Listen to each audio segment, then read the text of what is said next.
ایمان اور تقوی اختیار کرنا. یہ جیسا کہ میں دینی اسباب بیان کر رہا ہوں. دلیل سورہ اعراف آیت نمبر 96. اور اگر ان بستیوں کے رہنے والے ایمان لے آتے اور پرہیزگاری اختیار کرتے تو ہم ان پر آسمان اور زمین کی برکتیں کھول دیتے. کیا بول رہے اللہ تعالیٰ؟ ایمان اور تقوی. ایمان لاؤ، ایمان میں ملاوٹ مت کرو، ظلم مت کرو، شرک مت کرو، پھر اس کے ساتھ تقوی والی زندگی گزارو، اللہ سے ڈرتے ہوئے زندگی گزارو، برائیوں سے بچ کے زندگی گزارو، تو اللہ تعالیٰ آسمان و زمینوں کی برکتیں کھول دے گا. برکت اللہ دیتا، رزق اللہ دیتا. یہ پہلا سبب ہے. دوسرا سبب کثرت استغفار.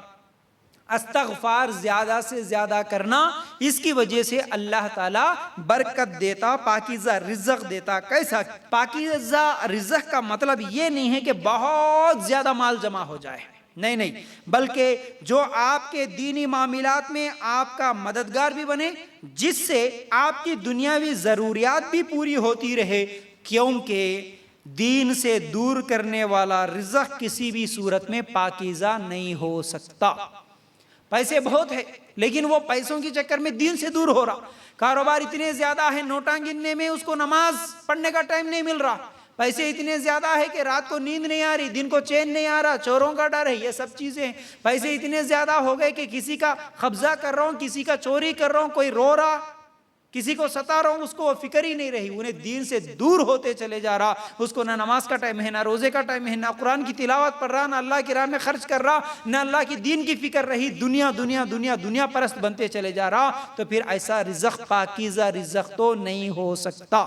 یہ پاکیزہ رزق نہیں ہو سکتا. سورہ ہود آیت نمبر 3 اور سورہ ہود آیت نمبر 52 یہ دو آیتوں میں اللہ تعالیٰ کیا فرماتے ہیں؟ اے میرے قوم کے لوگو، تم اپنے پالنے والے سے اپنی تقصیروں کی معافی طلب کرو اور اس کی جناب میں توبہ کرو تاکہ وہ برسنے والے بادل تم پر بھیج دے اور تمہاری طاقت پر اور طاقت و قوت بڑھا دے اور تم جرم کرتے ہوئے روگردانی نہ کرو. کا مطلب کیا ہے؟ یہاں پر اللہ تعالیٰ نے کہا، نبی کے ذریعے سے ایک قوم کو سمجھا رہا، تم اگر توبہ کرو اللہ تعالیٰ تمہیں اور طاقت دے گا.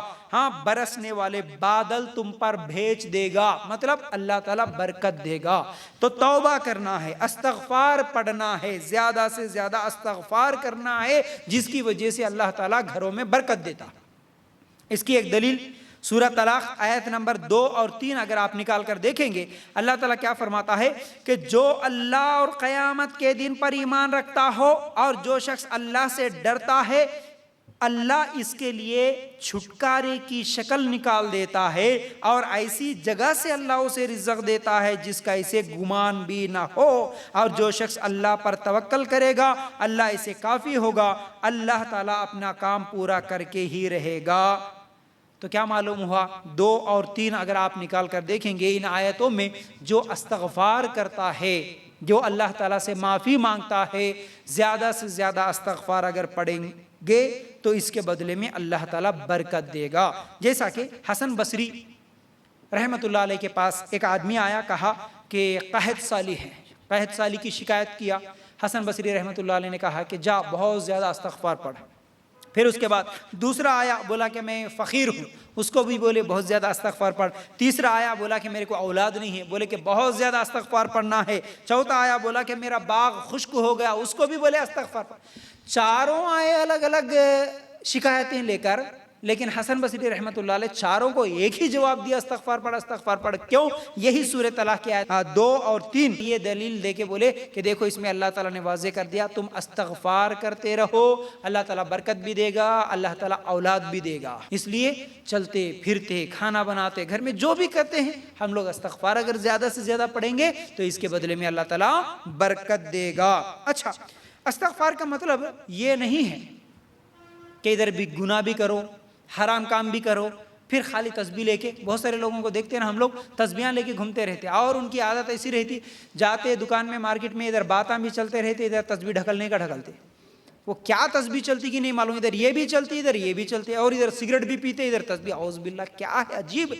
یہ طریقہ نہیں ہوتا استغفار کا. تم گناہ بھی کرو، جھوٹ بھی بولو، دھوکہ بھی دو اور استغفار نہیں. استغفار کا مطلب ہی ہم گناہوں سے معافی مانگ رہے اللہ تعالیٰ سے. تو یہ سوچتے ہوئے کہ اللہ مجھے معاف کر، اللہ میری مغفرت کر، اللہ تجھ مجھے معاف کر، ایک فکر کے ساتھ یہ نیت ہو ہماری کہ ہم گناہ نہیں کریں گے، اس طرح اگر ہم استغفار کریں گے تو اس استغفار کا فائدہ رہے گا، ورنہ یہ صرف زبان سے چلتے رہیں اور گناہ بھی کرتے رہیں تو اس استغفار کا کوئی فائدہ نہیں ہوگا۔ اچھا،